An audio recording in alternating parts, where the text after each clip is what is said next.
Hello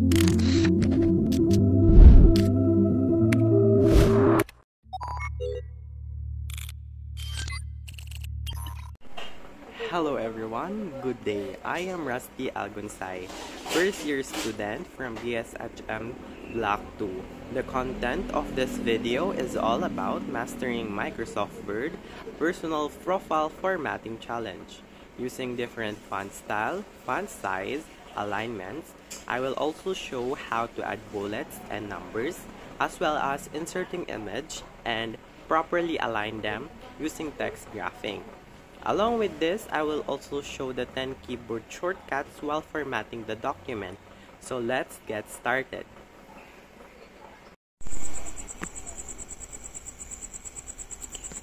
Ayan, makikita nyo dito sa gilid is nandito yung different type of font. Yan, makita ko lang. And dito yung sizes ng mga font. As you can see,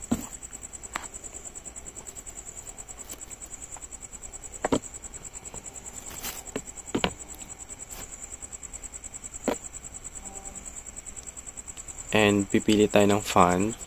Pipiliin natin yung Times New Roman.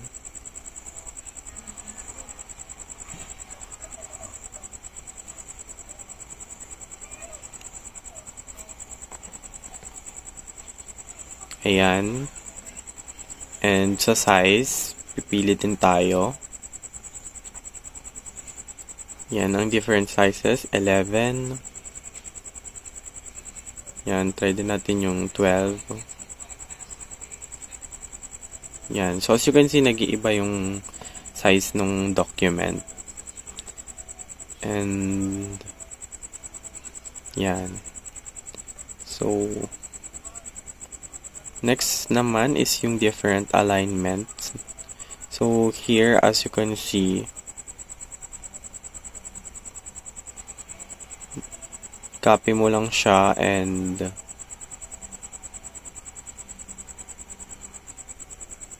Control L to the left, Control R to the right, justify.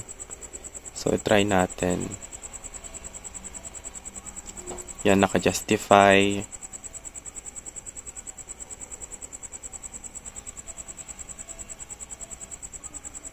To the right, to the left, justify.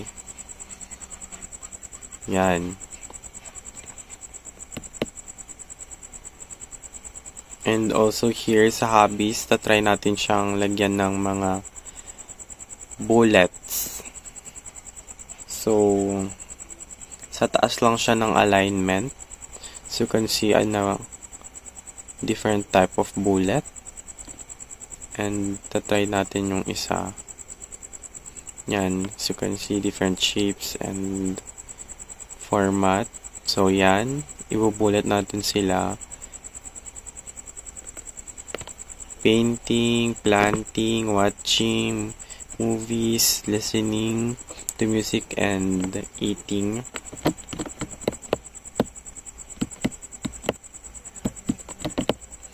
Yan.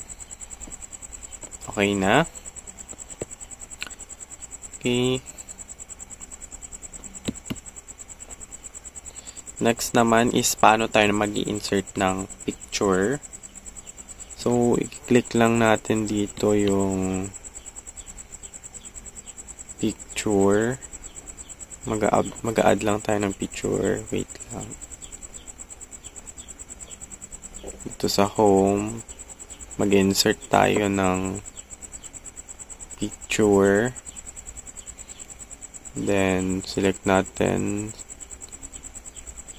Select, open tayo. Yan, wait nyo lang. Sa folder.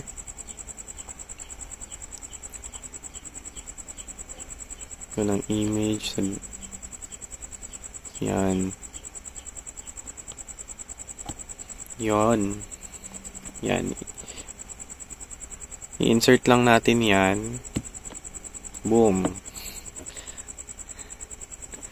As you can see, and Yan. Different type of saan siya mapupunta, saan mapupunta yung image. As you can see, nasa format niya.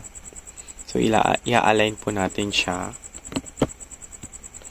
Yan, paliitan natin. Pwede siya dyan.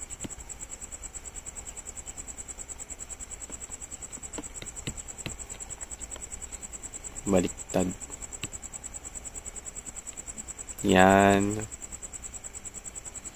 Pwede din siya dyan. As you can see, sumasama po yung mga font natin and nadya-justify.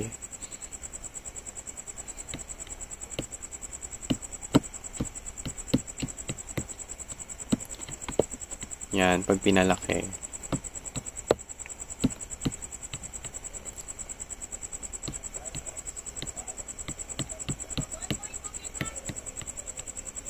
Yan.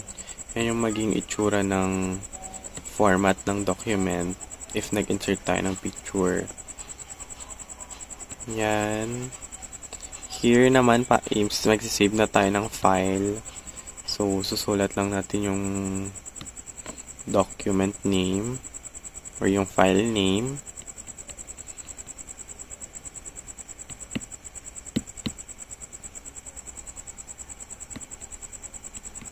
Yan, Rusty Gunsay.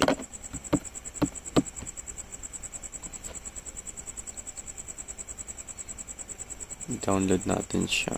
I-upload. Yan.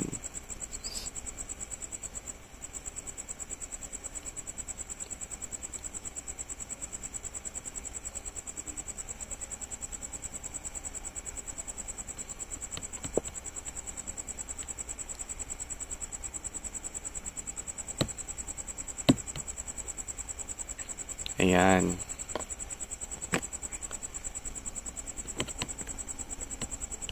Na-save na siya. And kung ipiprint mo ganun yung format, yan.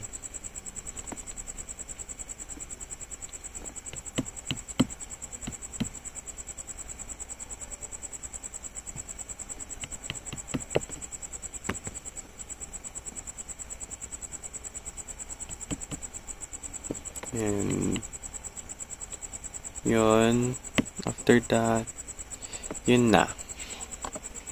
And next, so as you can see, so makikita natin dito, we already have the what you call this, pangalan and yung mga introduction ko. First, we have here the different types of fonts. You can see, scroll down lang natin. And also the different sizes of the font. Yan. Okay. Then, we're going to do the Times New Roman. Hanapin lang natin saglit.